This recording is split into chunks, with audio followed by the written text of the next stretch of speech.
City. Hello and welcome to this, the very first episode of Night City Wire, a brand new series from us at CD Projekt Red where we'll be talking about all things Cyberpunk 2077. For today's episode, we'll be starting with a brand new trailer. One of our developers will be joining us to help unpack everything you're going to see. We'll have some news, an announcement about a secret collaboration. We'll be taking a look at some Braindance gameplay and welcoming back our developers just to have a chat about everything you're going to see. But there is one more thing. Media all over the world have been getting hands-on with Cyberpunk 2077, and when this episode finishes, you'll be able to go and check out exactly what they thought. So, let's get started. It is time to take a look at our brand new trailer, and after that, our lead quest designer Pavel Sasko will be joining us because I've got a feeling you're going to have a few questions after watching this. So, let's take a look.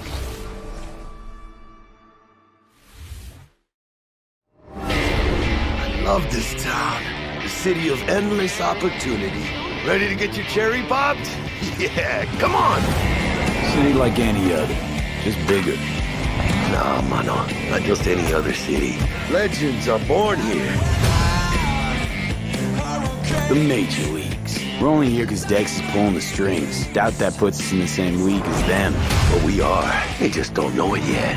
But if you got the cojones and you know how to use them, you can do damn near anything. Unless you catch a bullet. Even then, you go out with a bang, right?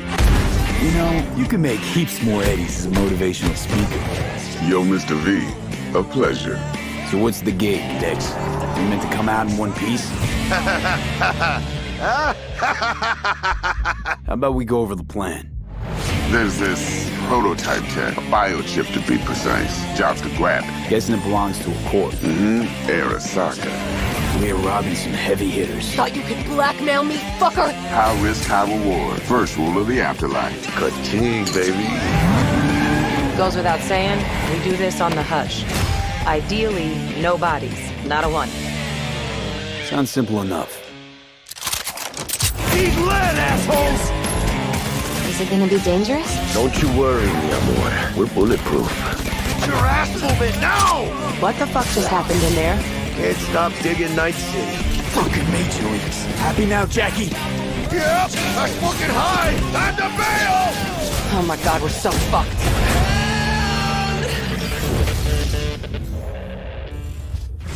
Dix, what the fuck? Game risk it, V. And you, who are you?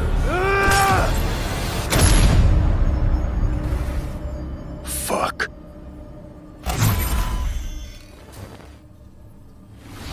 So the trailer contains footage from the game's prologue only, but there was an awful lot in it. So Pavel, why don't you try and help us unpack everything that we just saw? Oh yeah, I mean, absolutely, I can try. So, what you have just seen is only the prologue of the game. So that awesome stuff is only happening in the first few quests. What the trailer shows you is really our stage, the Night City. You know, this gigantic city built of 6 completely unique districts, surrounded by the 7th one that we call the Badlands. As a player, you are meeting Jackie. Jackie's your friend. Now, they together are trying to reach out for something that is very precious. They're trying to reach out for this chip of immortality, this gateway to eternal life. Jackie introduces you to Fixer Dexter Deshawn. He's a very important person in the social ladder of Cyberpunk. He is able to provide the player with various jobs and contracts to be able to gather money, to be able to modify their bodies, push themselves to the limits, to put their hands on the chip. But as you can expect, not everything goes as planned, and but to see it, you have to play the game. There are an awful lot of really cool things in this trailer, and there's a few that I would just love to talk about a little bit more for the people at home. So let's start with talking about a gang called the Mox. Now, we see a few flashes of them in this trailer. I personally think they're really cool and one of my favorites, but can you give us a little bit more information about them? Oh yes, so the Mox is one of the gangs that player is going to interact with throughout the game. The Mox is the gang that has been formed in 2076 after death of Elizabeth Borden. She was called Lizzie. Now, she was an owner of a brothel and former sex worker, and she was protecting working guys and girls from harassment, from abuse, and the gang is really continuing her mission. And as a player, you are going to interact with that gang, meet multiple different NPCs, and craft your own relationship with them, and understand what they are all about. So earlier on, you did mention a 7th district, a place called the Badlands. Now, we saw a few shots of this in the trailer, but I'd love for you to give us a bit more detail about the district outside of the city walls. Okay, so the Badlands is this like dead, dried out space going around the whole Night City. And as a player, you'll be able to traverse that space in your car or motorcycle. This is a space that is inhabited by the nomads. Nomads are living in different families, and they are traveling across that space in convoys made out of the cars and motorcycles. And as a player, you'll be able to traverse and access different type of open world content that has been prepared specifically for you to get that awesome feel of the Badlands as an area. In the trailer, we also saw like a completely metal creature. Now, he didn't look like he was from the Maelstrom gang. This looked like something else. So please tell the people at home, who is this giant metal monster? Okay, so that big dude, that was Adam Smasher. He has been introduced in pen and paper in Cyberpunk 2020 by our senpai Mike Pondsmith. Adam Smasher is a fully converted cyborg. He was always a loyalist of Arasaka. And time has changed, and in 2077 he had to find his own space in Night City. But to find out, you'll have to play the game. In this trailer, we do see some flashes of a Ripper Doc called Victor Vector. I think if people have watched our previous gameplays, they might remember him. But I'd really like for you to give the people at home some more information about what Ripper Docs are and how they'll be interacting with them when they play Cyberpunk. So Ripper Docs in our game, they are surgeons. They are like a specific type of a job in the social ladder of Cyberpunk. They are accustomed and specialized in replacing limbs to the metal ones. They can basically update your body, enhance your body, change you into this walking war machine. And as a player, you are going to meet different kinds of Ripper Docs in the game, craft your own relationship with them. Some of them are like important characters for a story. Through that, you will invest eddies that you're gathering to turn your body into this tool that allows you to survive on the streets of Night City. Pavel, thank you so much for joining us. I know you'll be back later in the episode because you're going to be helping us to analyze the Braindance gameplay. But before that, we do have some news to share. Earlier in the year, we announced that if you pick up Cyberpunk 2077 on Xbox One, you'll be able to play it on Xbox Series X when the console launches. And just in case you missed it, it will be the same for PlayStation players as well. If you pick up Cyberpunk 2077 on PlayStation 4, you'll also be able to play it on PlayStation 5 when the console launches. And that's not all.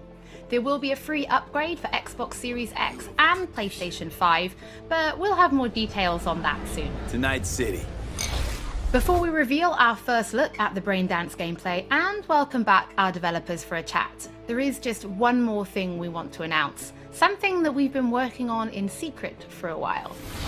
We are very excited to announce our partnership with Studio Trigger and Netflix to bring you Cyberpunk Edgerunners, a standalone anime set in the Cyberpunk universe, which we've been working on for some time now. Edgerunners is due to launch in 2022, but for some more information, let's go to the team in Tokyo.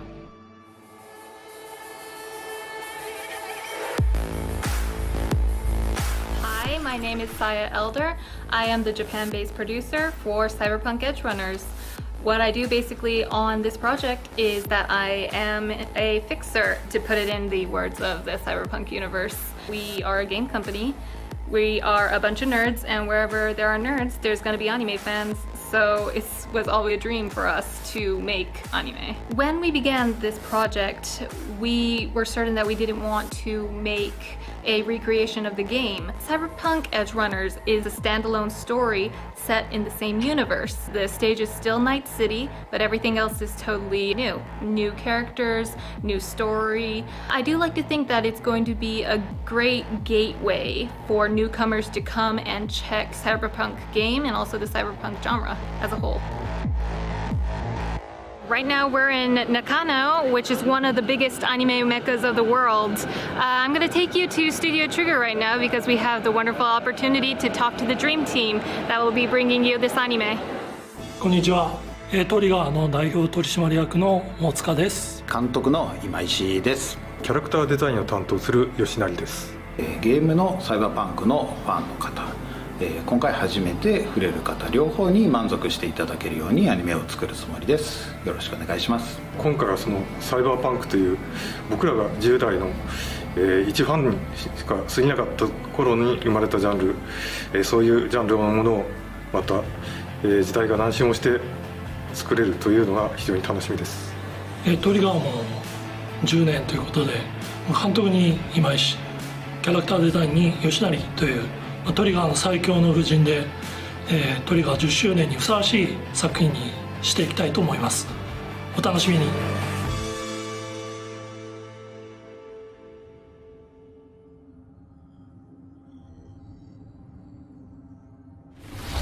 Now it is time to show you some gameplay of Braindance. This is a feature that you'll experience when you play Cyberpunk 2077.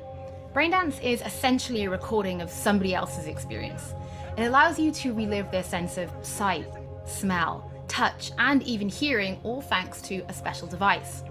After the gameplay, I will be welcoming back Pavel Sasko, and will also be joined by Patrick Mills, our senior quest designer and all-round lore master, who will be helping to answer your questions and give you some explanation on how you'll be interacting with Braindance when you play Cyberpunk 2077. So, let's take a look.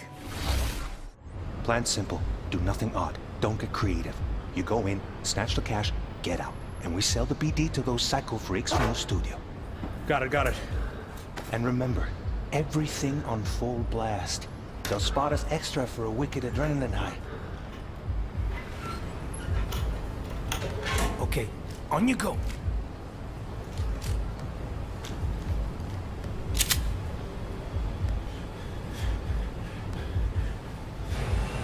Down! Everybody! On the ground! I want to see you kissing the flooring! Money! Now! Or I will fucking drop you! I swear to God! Well, yeah, hey... now! Before I blow your fucking head off!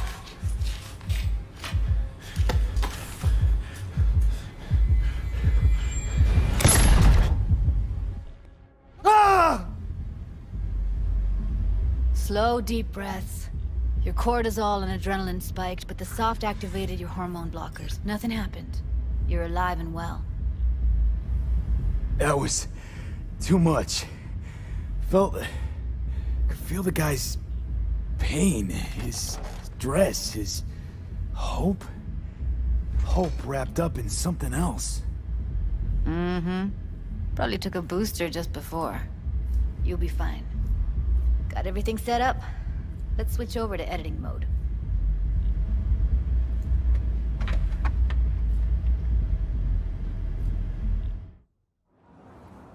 I'll sever the link to the BD Roller's sensory array. You'll be able to look around freely.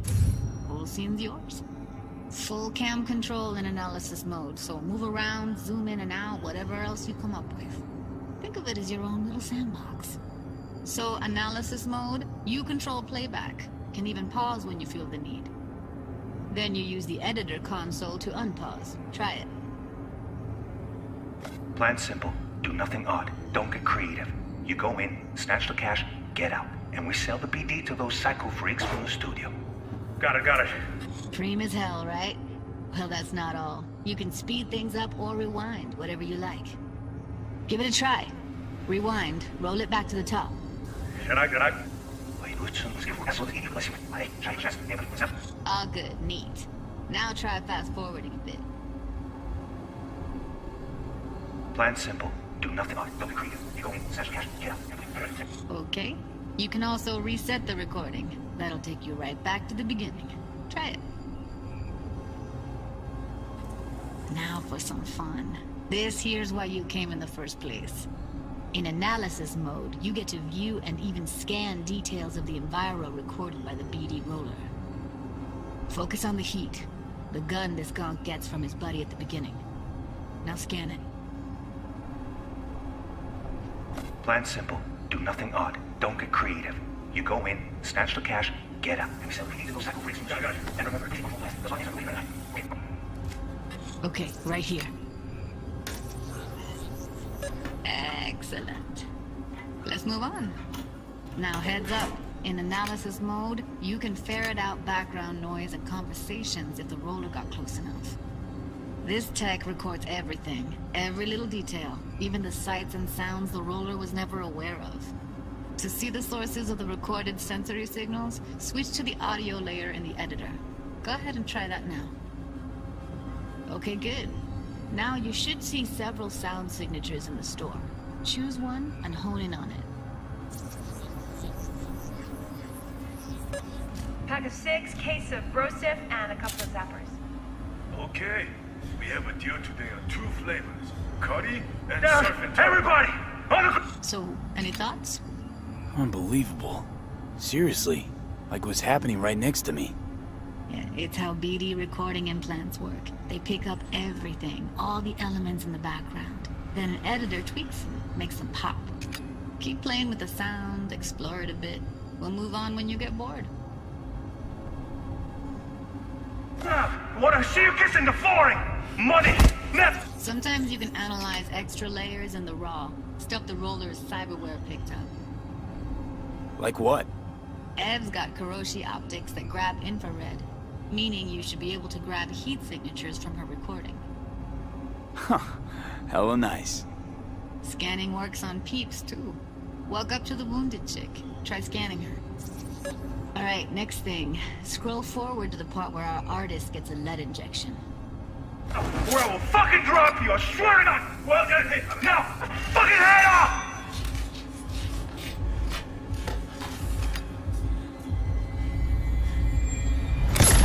See that? They shot him and he never saw it coming. But you will.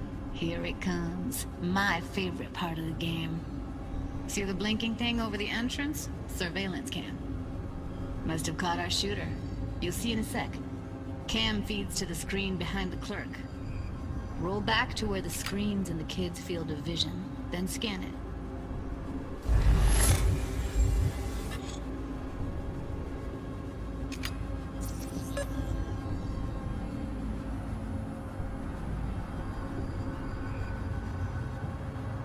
His own Chumba shot him. Probably planned to all along. Must have got a nice slice of cred on the black market for a BD like this. BD freaks are ready to pay a preem for a real flatline. Anyway, if you've seen enough, you can exit.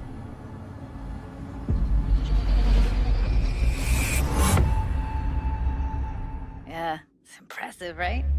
It's too bad most of the BDs we do here are only good for flogging the log. So Braindance is a pretty big part of the Cyberpunk universe. It's not just something used for adult films. There is an awful lot to it. And there's 2 sides I'd really like you guys to help me explore. First is the lore, so how this actually fits into the universe. And then there's the gameplay side, so how players will be interacting with it. So Patrick, could you tell us more about the lore of Braindance? I would love to. So in the world of Cyberpunk 2077, Braindance was invented way back in the early 2000s at UC Santa Cruz. It was developed as a way of recording a person's experiences and then playing them back for someone else so that they could relive them as though it was happening to them. It was originally used for things like therapy and prisoner rehabilitation, but by 2077 it's become this global media industry, including things like movies, mass entertainment, things like that, video games, some interactive things, and of course adult fare as well. Now in our game we deal a lot with black brain dances, or XBDs as we call them, and there are different types of those, but the one that you saw in the trailer just there was a flatliner. Now that's where the person recording it actually died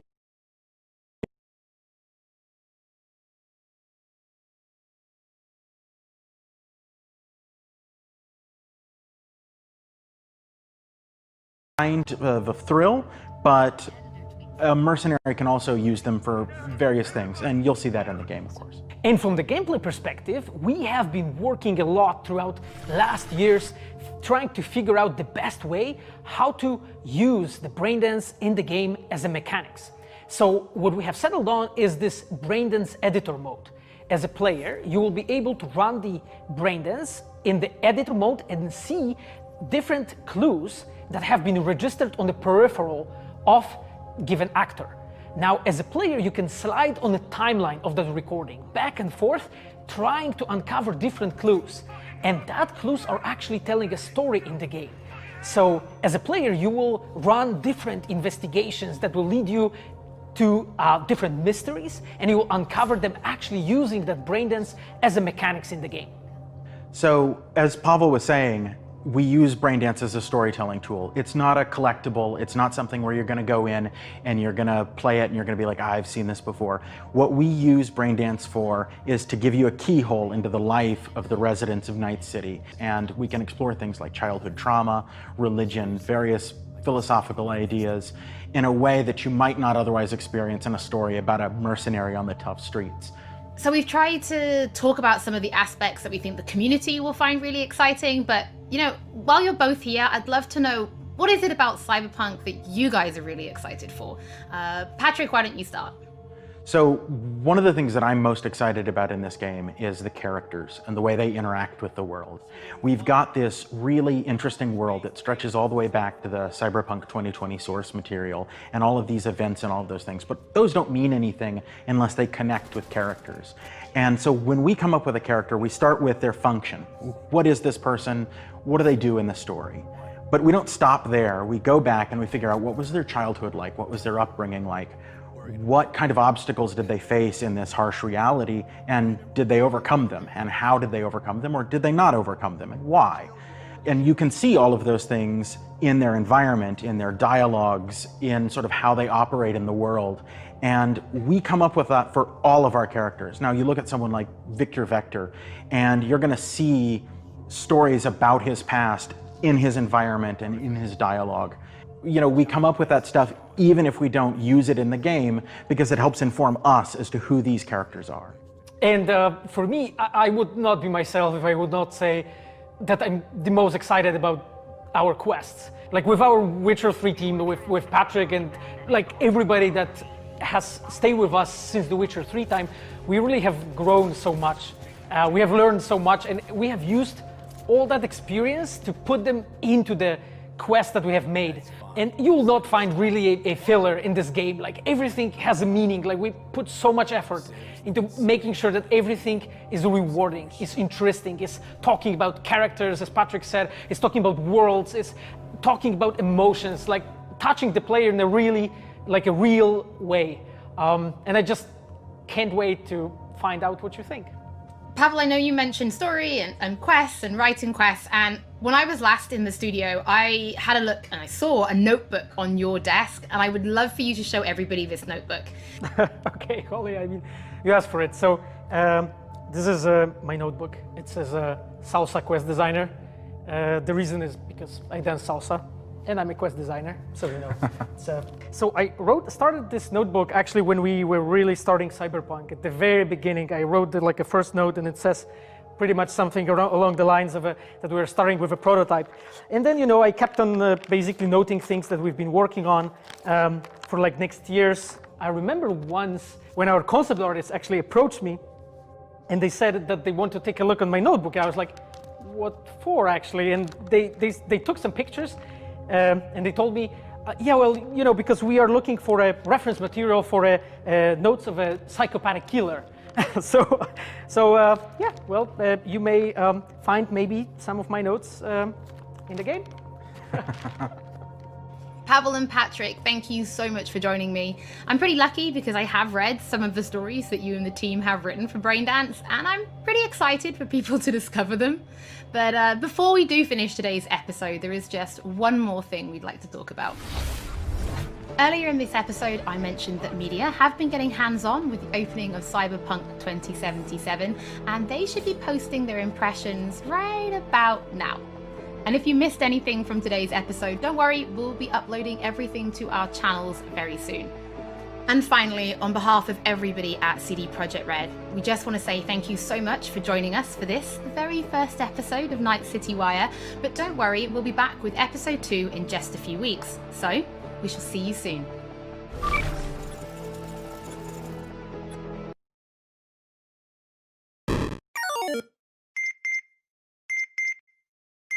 one. I'm just gonna get right into it.